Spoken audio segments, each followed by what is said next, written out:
good morning, Facebook, YouTube, and welcome to the Let's Talk About It, Talk About It, Talk About It, Talk About It show. Good morning, everyone. So glad that you're here to join us. We're so grateful, so thankful, and excited about today's topic. Oh my goodness. So excited about the discussion that we have concerning moving forward. And it is, we have work to do. Yes, advancing forward. We must work for our better. Oh my I know work goodness. is like a dirty word. Sometimes. It really is. It really is. But we're going to talk about it today. And so without any further ado, let's talk about it. Let's talk about it and be about it. Whatever's on your mind, we can talk about it. Hey, family and friends. Again, we are your hosts, Steve and Kenise. And we want to welcome you again to the Let's Talk About It show. Go ahead and smash some likes and comment in the box. There is two ways you can follow us, right? On Facebook and on YouTube. Now, on Facebook, we're only advertising our flyers and all that good stuff like that. But on YouTube, we're that's where you can catch us live in our discussion or like that. And so what we ask, what we ask is that you like, right, and you follow, but most importantly, these two things we want you to do. Oh my God, these two things, that share and subscribe to our YouTube channel. Let folks know we're on YouTube, trying to add value to your life. So excited. Yes. And then in addition, comment. Let us know you're here with us. Let us know where you're from as well. We're so grateful. Even if you watch it later, we love to see your comments. We love to see your posts. And again, when you share it, we love to see that as well. We're just asking that as you lean in today's topic, let us know what you're hearing, what God is sharing with you through the word that He gave us. We're just so excited. Yeah, smash that stuff in the chat box, man. Yes. My sister, Pastor Yvonne, said something that was very profound. She said that note takers are cycle breakers. Yes. Oh my God, you want to break the cycle of depression and debt in your life and all those negative things? Take notes, yes, right? And go after your better. Now, we weren't on last week because we had the opportunity. Oh my goodness. We had the opportunity to celebrate our beloved grandmother, Rosetta Pierce, 90th birthday. Oh my, it was. 90 years young. I have to run to keep up with her. I'm telling you. I want to be like that. It was I really do too. It was a glorious occasion. We had so many family members come in, friends come in to celebrate. It was just beautiful. Yeah. Big up to my older sister Valerie Williams for putting that on for our beloved grandmother Gigi. We want to say again, we celebrated her all weekend long. Yes. Again, we want to say, Grandma Gigi, we love you. Happy birthday. It's your birthday year. Birthday year. She oh said my she God. wants her acting better on March 1st, yeah. But we told her celebrate the whole month, the whole year. Yeah. We shifted something. It was only right to just honor those who worth honoring. And we're supposed to honor our elders and our mothers and stuff like that. And we just so love our grandmother, Gigi, a.k.a. Rosetta Pierce, a.k.a. Precious, a.k.a. Gorgeous. She got so many a.k.a. We just love you so much, Gigi. And then the next person we want to celebrate and honor, this is kind of somber, is a beloved pastor friend of ours who transitioned to glory and stuff like that. Our beloved Dr. James Eric Williams. Oh my goodness, from Life More Abundantly Island Church. Man, that brother right there, man, they call him the gentle giant. He was so beloved. So beloved. I know we're sad here on this side, right? But man, he's rejoicing. There's rejoicing going on in heaven. Yes, and our prayers and our hearts go out to his wife, his family, their children, and then their church family. Yes. That he led many. We just want to give our love and our Yeah, he was a gospel globetrotter, man. That brother was a preaching machine, man. I'm telling you. And he was always nice to us. Every time we got a chance to see him and stuff like that, he was always nice to us.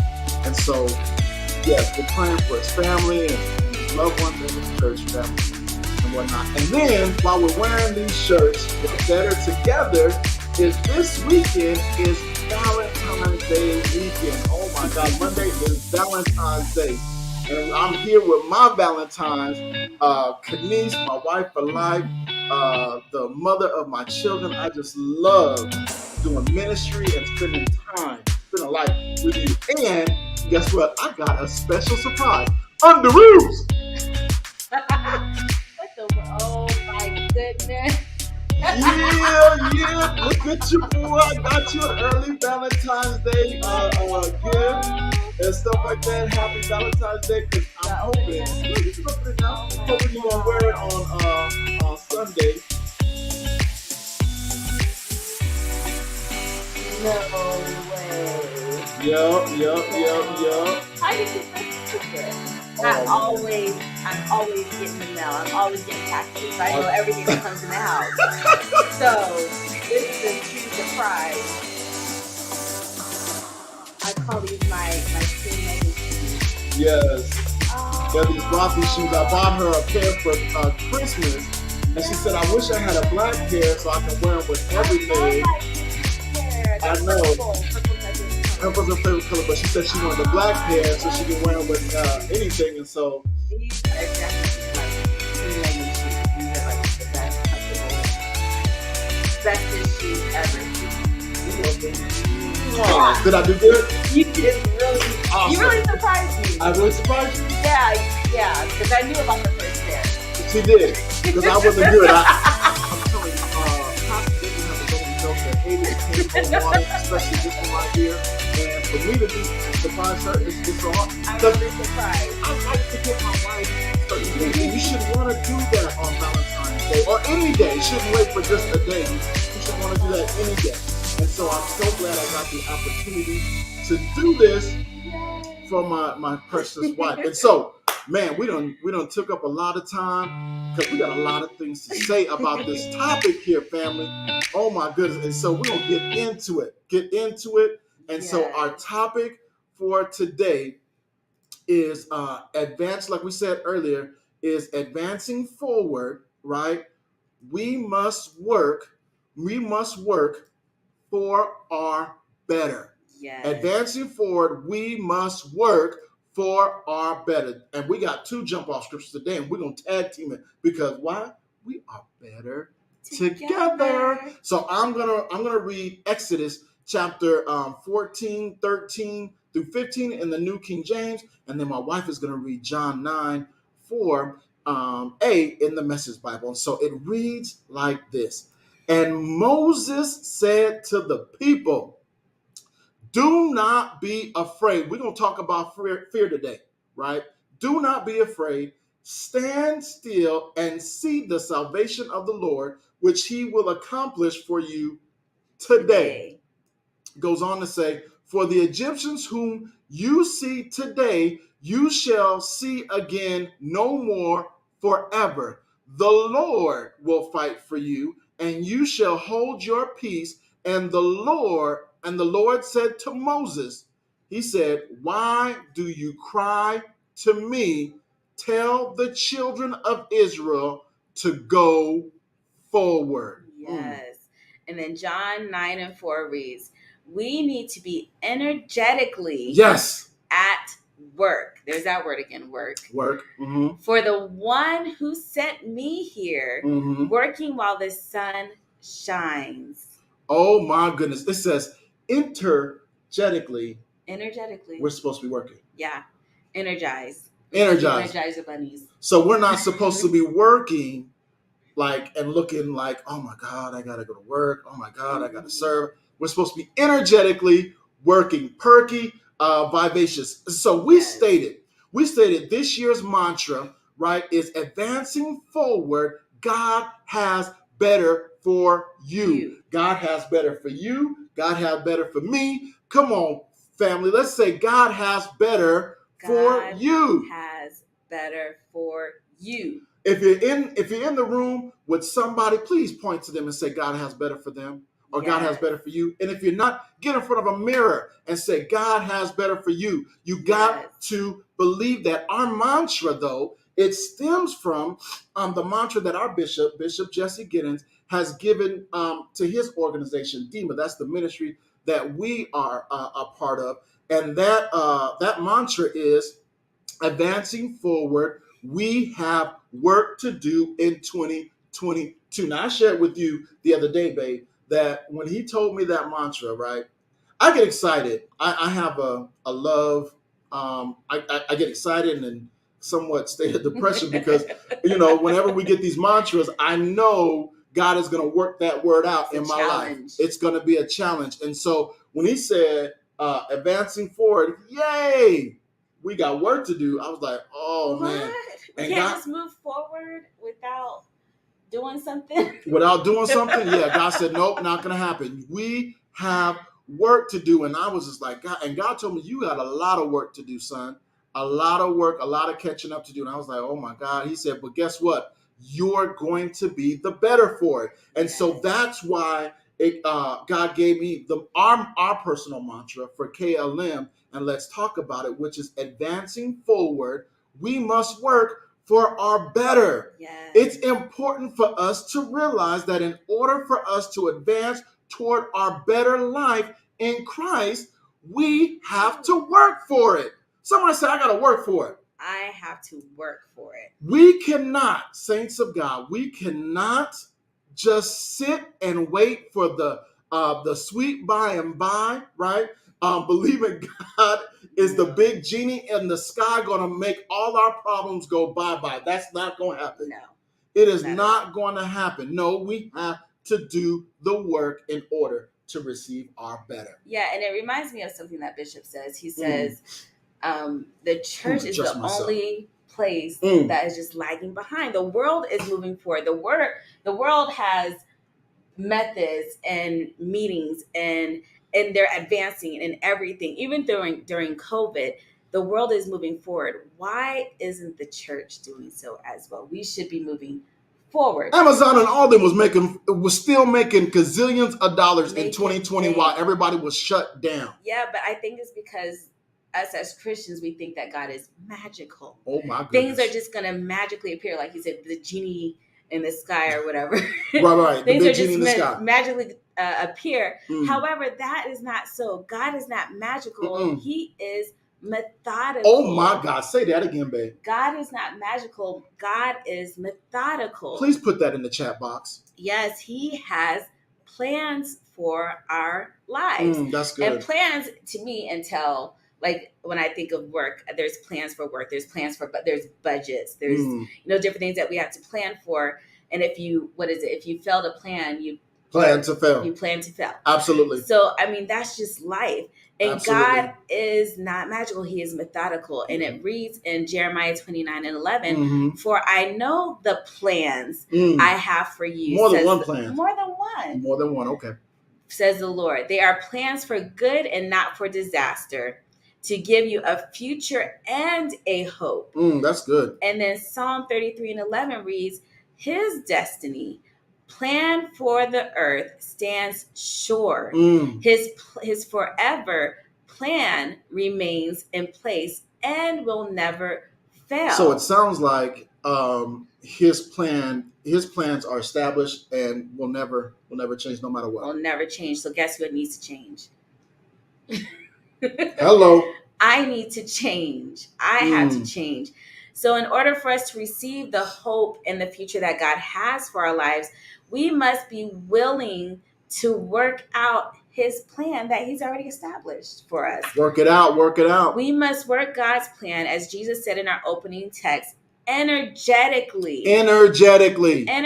meaning we have to work his plan with vitality, with great activity and zeal in order to advance forward for our better. Because I don't want to walk in and be like, I barely made it, God. Oh my God. I don't want to be that way. I want to go in shouting like Joshua and the children, shouting into my greater, shouting into my better that he has for me. Absolutely. Now, if the plans are, got a question, baby. Yes. Now, if the plans of God for our life gives us hope, right? Mhm. Gives us hope and a good future, Yeah. right? And never fails, then why don't more people follow God's plan? For their lives, and what stops them from moving forward towards their better? Don't y'all want to know that? I want to know that, right? Yeah. But we're gonna take a brief commercial break before we get into what stops people from going into their better. We'll be right back. Hey, family and friends, Kenise and I have a special announcement to make. Are you ready? Sunday, February 13th is Super Bowl Sunday, and Kenise and I are inviting you to Destiny Christian Center's Jeans and Jersey Day. On this day, we are encouraged to text, tag, tell our families, and invite all of our friends to come out and hear a life-changing word about their destiny. So please, join us Sunday morning, 10:30 a.m. on February 13th at Destiny, where we are all about souls and not about clothes. God bless.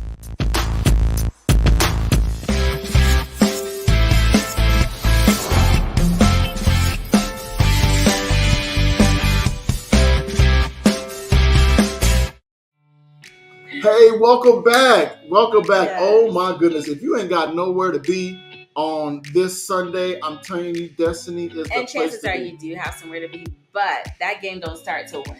I don't know, later. Yeah, nobody. Join us. I don't like the 3-hour talking and the promos and all that stuff like that. So join us. It's going to be a right now word. Oh, you get to wear your goodness. jeans, your jerseys.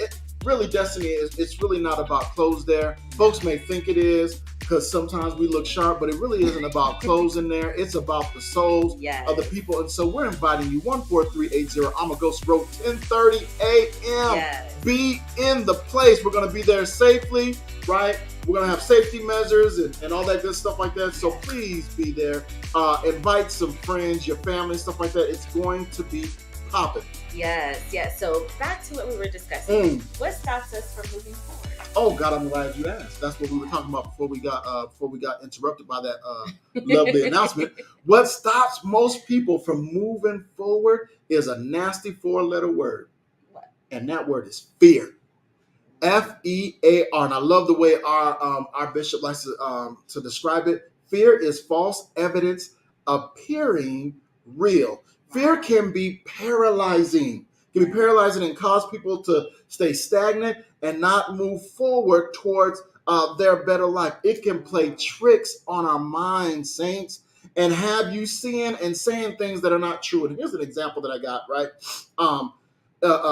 Example, like if the teacher, say you're in a class, you're college course and stuff like that, and if the teacher on the first day of class says, on average, I fail about 50% of the students taking this course. Now, what automatically, I know what would go through my head, right, is, oh my God, I'm gonna fail. I'm gonna fail. If this guy say he failed 50%, he talking about me, right? That must mean the assignments are hard.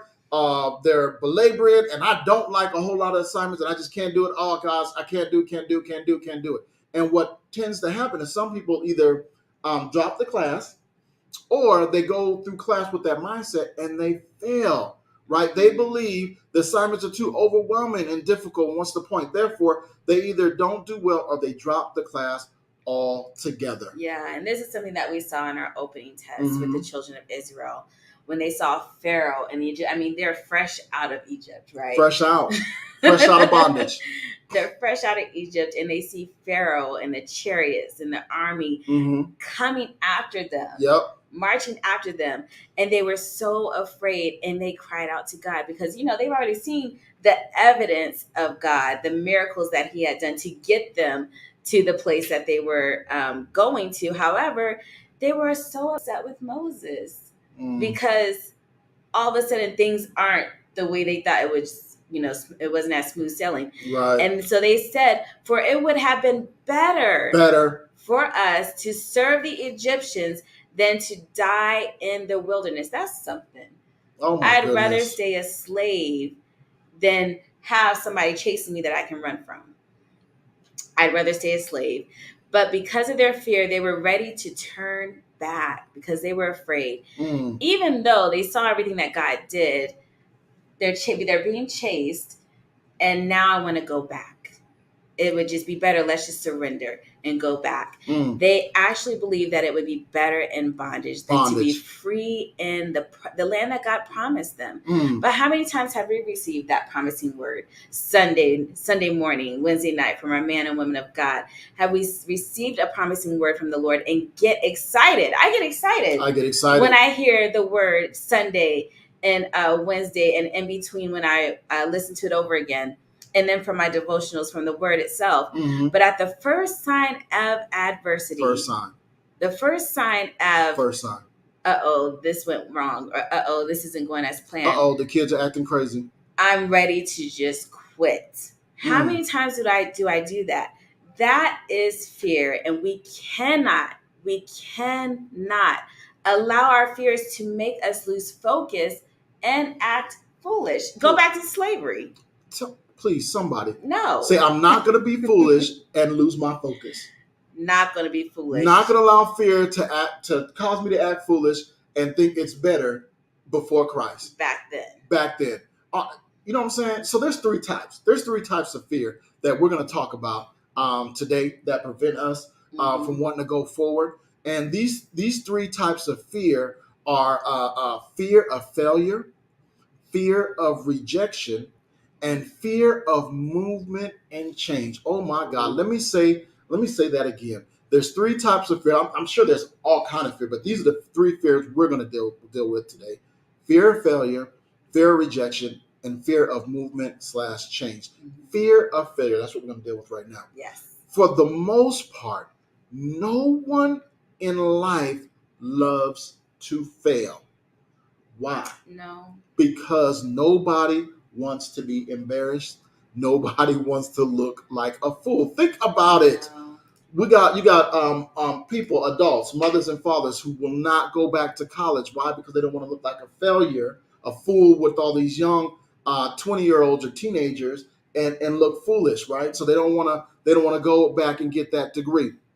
Kids don't want to try out for team sports because they don't want to look foolish in front of their friends and get cut for the team. People don't want to venture out in the business that God or the ministry God called them to be because they don't want to look foolish and fail. But I love Dr. John Maxwell. He wrote this book called Failing Forward, right? And he has this quote in it, and it says, "Failure trips way too many people because they look at it as the opposite of success. Failure is not the opposite of success. It is essential for your success." Think about it, family. Nobody who is successful in life has gotten there without experiencing some type of failure at some point in their life. Yes. Another thing, failure is just a part of life. Another thing that John Maxwell said is success and failure are friends. I like that. Dr. Kanisha adopted that. Yes. Embrace failure is part of the process to getting where you ought to be. Wait, we're supposed to embrace? We're supposed to embrace it. Yes, we really are. We're supposed to embrace it. And then another person, Dr. A.P.G. Abdul Kalam, said this about failure. Excuse me. If you fail, never give up, because fail, F-A-I-L, means first attempt in learning. Oh, that's good. The end is not the end. In fact, end, E-N-D, means effort never dies. I really like that. Yes. Effort never dies. And then if you get no as an answer, remember no, N-O, means next opportunity. There's another opportunity out there.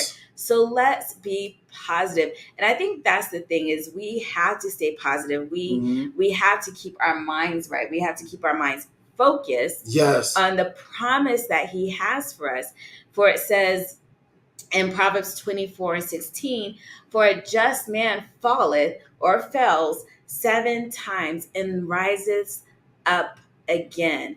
It's part of life. We're going to fail. We're human. Yes. This flesh makes us so imperfect. We are human. We're going to fail. We're going to have moments of just rejection and despondency and failure. We have to move past it. We got to move past it. And I'm telling you, maybe one day or one month, we might deep dive into that book, Failing Forward, because he said when you're going on this journey of success, he said, make a failure quota. Yeah. He said, make it and meet it. Yeah. Meet it, because learned failure leads to success. Right. You learn what not to do. You learn what not to do. I'm trying to tell you. That's what wisdom is. Yes. Learning what not to do. I'm trying and to tell then you. teaching others, paying it forward, teaching others. And then our second fear is fear of rejection. Who wants to be rejected? I don't. I really don't. Really now, don't. I do remember the first time. I already know where you're going. And I didn't like that either. Go ahead. Tell the story. So I'm a person. At that time, I was 24. Yes. And he didn't know my name. No, I did. Didn't know my name, but wanted to invite me to a birthday party. Absolutely. And so Ayana's second birthday party. So what he did was, hey, I don't answer to hey. She's showing up dope. So I rejected him and I kept on walking. She did. And I walked over there. We were out in Fairmont in the food court, and I said, excuse me, sis, did you? I heard him. I said, did you not hear me? And and she was like, yeah. She said, I don't answer the hey. I don't answer the hey. And I said, okay, well, I'm sorry. I'm sorry, I didn't know your name. What's your name? And she said, Kenise. I said, hello, Kenise. I'm Steven. Yes, so he got met with rejection. I did. It wasn't cool. So, but this is our next fear, is fear of rejection. I had to give him props because it didn't stop him. It's showing up, didn't But this is one of the fears that prevents people from moving forward, which Absolutely. is what God has for our lives. Who likes to be rejected or being told no, like we just said? You don't want to hear it. It's humiliating. I mean, I can't tell you how many jobs I've applied for and had interviews and next steps and things like that. And the answer was no. No. The answer was all like, no, for years, however, like failure, rejection is part of life, and we have to deal with that. Not everyone's going to like you. Not everyone's going to believe in you or accept the vision that you have. Jesus warned us as his disciples about the world rejecting us. And it says in John 15, 18, and 19, if the world hates you, remember that they hated me first. Yes. They hated Jesus first. And hate is a strong word. It is. If you belong to the world would love you as it loves its own people. But I have chosen you to be different. I love the word that Agape is coming out with. Dare to be different. Dare to be different. From those in the world. So you don't belong to the world. And that is why the world hates you. Oh my God. We see this fear. Hate you. So rejection's real. Rejection's real, and we need to dare to be, I double dog dare you to be different than the world. Like the Austins, Pastor Vincent and Yvonne were preaching to Agape on Sunday.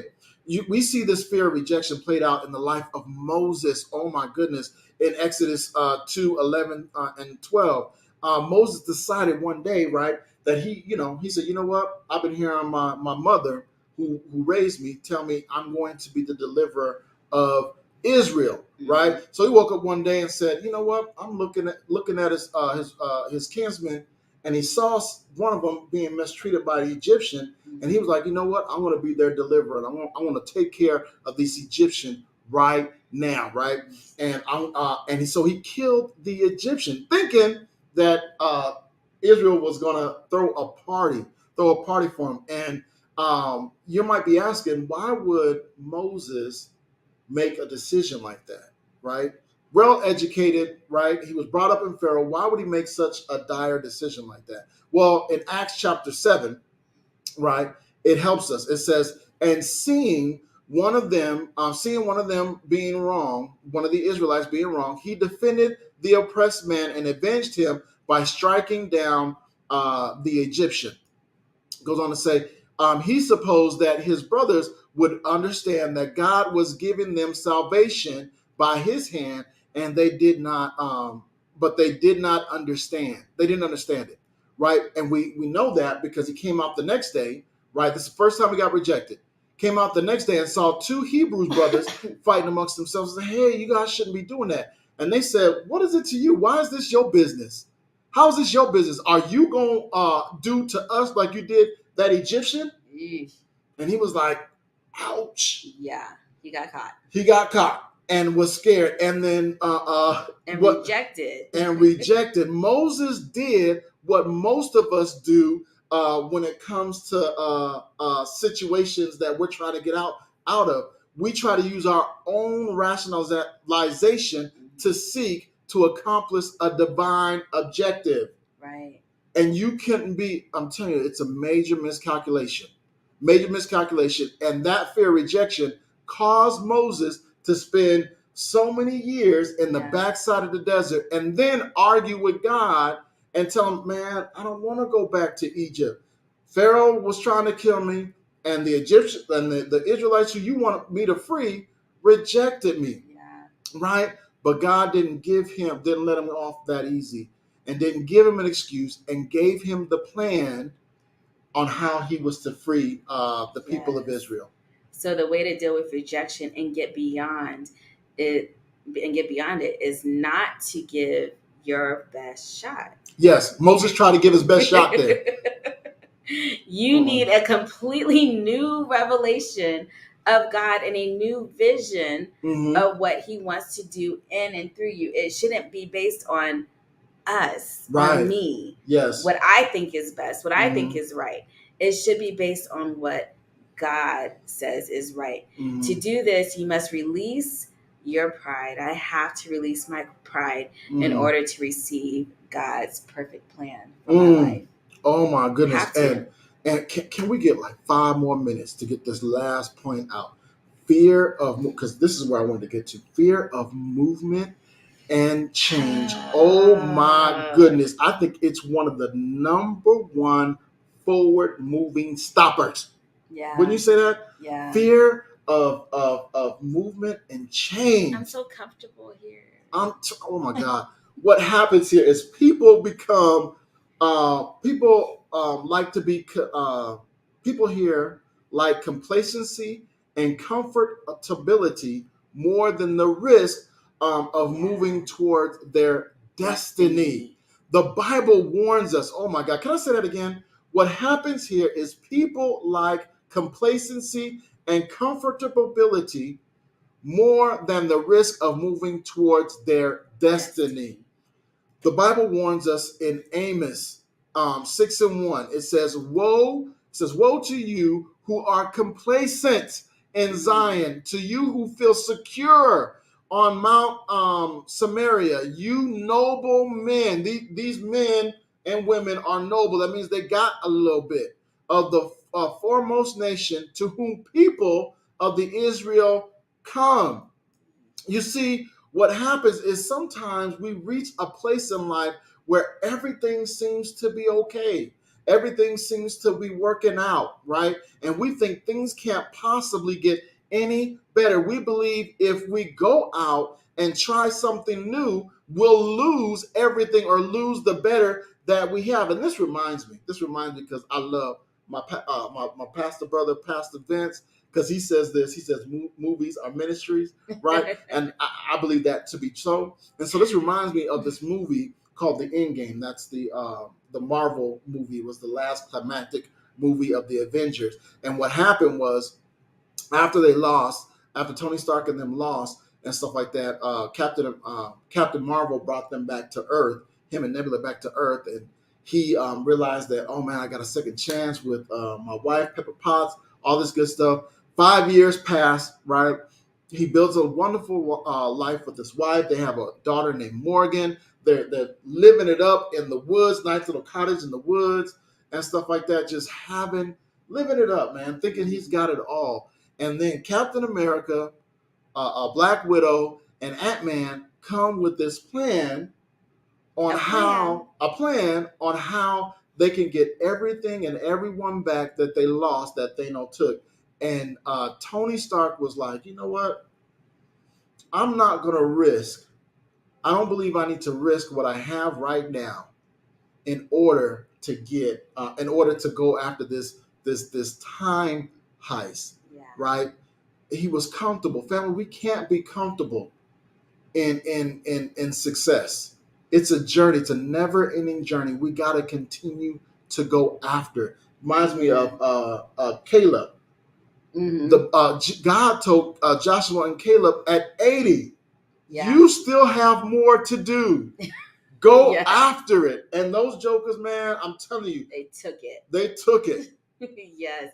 When I think of fear of movement or change, is how we get complacent in Mhm. our impoverished state or in our impairment, because we're afraid of the responsibility of Right. having more, Mm-hmm. of being better. It comes with responsibility. Oh my Maybe goodness. you're going to be over, people now. Maybe you're going to be over a ministry. Maybe God has you to be a part of something bigger than you. And it sounds scary. It looks scary. But if that's his plan for you, Mm-hmm. isn't it our trust and faith in him that's supposed to move us forward? And so this reminds me of the invalid man at the pool of Bethesda who just laying out. Stretched out. I love how the Message Bible says it. Yes. In John 5:6, it says, when Jesus saw him stretched out by the pool and knew how long he had been there, he said, do you want to get well? Mm. And that's what Jesus is saying to us now. Do we want to get well? Do we want to get better? This man was just relaxing by the pool, waiting. We're waiting on someone. We're waiting on somebody to come by and move us along, pick us up, and put us in the pool, put us in our spot where we know we can get better. And in our society today, there's so many people who would rather be in that state. We'd rather be in that state. I don't want to say people, because I get like that too. I get complacent, where I'm in a place for so long. And it's like, it's good here, God. Why do I need this is good. Why do I need to keep going? Why do I need to move forward for better? Why do I need to work? Mm-hmm. Or like Pastor Vincent said, why do I need to risk the biscuit? Right. Why I need to risk the biscuit to go after my better? Why? Yes. And so we'd rather lie, cheat, and steal and get things the easy way. Maybe live off of government assistance, which nothing's wrong. I was there. I've been there. Mm-hmm. To get to my better place, though. It was part of my process. But instead of doing the work and going after the better that God has for us, God is saying enough is enough. Enough is enough. God has commanded. He's commissioned and he's compelled and created us to move forward. We can't be stuck. We can't be in stalemate mode. Why? Because those behind us cannot reach their better because we are in the way. Oh my goodness. We can't be in other people's way. Oh, we cannot be in other people. And we're closing. We started the music, we're closing. And I'm telling you, that is such a focal point there. We have got to move forward. Our bishop said this. You got to move forward. Why? Because there's people coming behind you. And if you don't move forward, you stifle their growth. Yes. We saw that in the children of Israel when the older generation didn't want to move forward and were so afraid to take the promised land. God caused the younger generation to have to walk around that mountain 40 years. People got to climb over you. People got to walk around you, around your difficulty. Your kids are watching you. And a lot of the things that you're doing, they're going to follow in those mistakes. And you got to get up and move forward, family. One thing that I did like,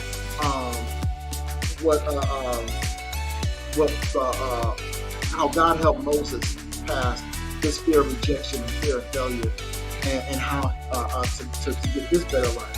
He asked him, he said, Moses, after all that discourse, he said, Moses, because Moses was like, God, how am I going to do it? How are they going to believe that you sent me? God said, Moses, what's in your hand? What's in your hand? And he said, a staff. He said, man, lay it down. Right? And did all those miracles. The invalid man, right? He told him to get up off he said, get up, take your bed, and walk. Most times, all the time, when God is calling you to do something that's going to be astronomical, you already possess it. It's already in your hand, right? And God is asking you to lay that down. Offer what you have already. Put it down and pick up God's plan. Stop sitting and laying on your gift. Who don't like to be laying next to water? I know I do. But God said, quit sitting down and laying on your gift and carry your gift forward. The Bible says in Matthew 11, 28 through 30, are you tired, worn out on religion? Come and work with me. Can you put it's there? Learn. Unforced rhythm. It says, learn the unforced. Can we go up? It says, are you tired, worn out, burned out on religion? Come to me. Get away with me and you'll recover your life. I'll show you how to take a real rest. Walk with me and work with me. Watch how I do it. Learn the unforced rhythms of grace, right? And so God will show you the unforced rhythm of grace and how to operate in the work that He has called you to. Saints, let's go after better. That's all I'm saying. If that's what you want to do, if you want to learn the unforced rhythms of grace, right, you got to go to the grace man, and that's Jesus, right? And so repeat after me. Dear Jesus, I'm asking you to forgive me of my sins. I accept you as the Son of God. And I'm asking you to come into my life, to come into my heart, and live there, and show me the unforced rhythms of your grace, and how to do the work that you call me. In Jesus' name, amen. If you said that prayer with us today, we want to say, welcome to the family. Oh my God. They are rejoicing right now in heaven because you have accepted the call of salvation. And so now it's time to get to work. It's time to get to work. Get into a local body, man. Wherever you are, get into a local Bible-based teaching church. And if you're in the high desert area, we know of one.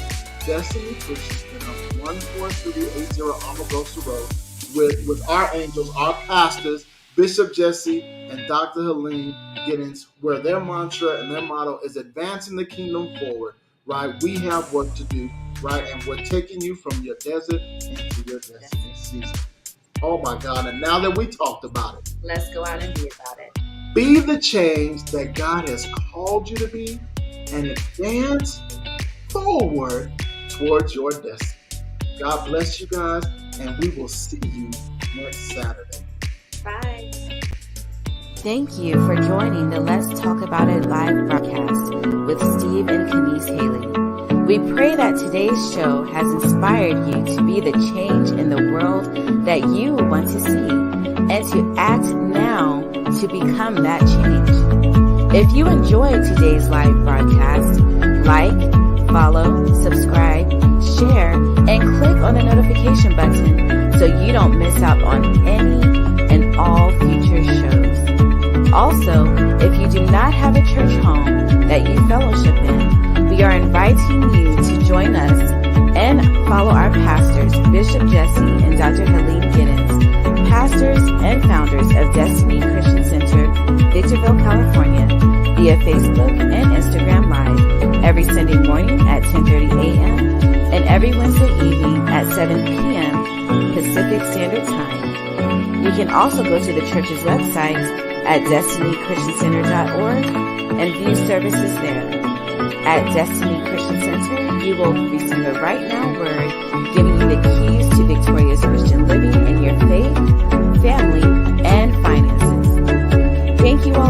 joining us today. And remember, now that we have talked about it, let's go and be about it.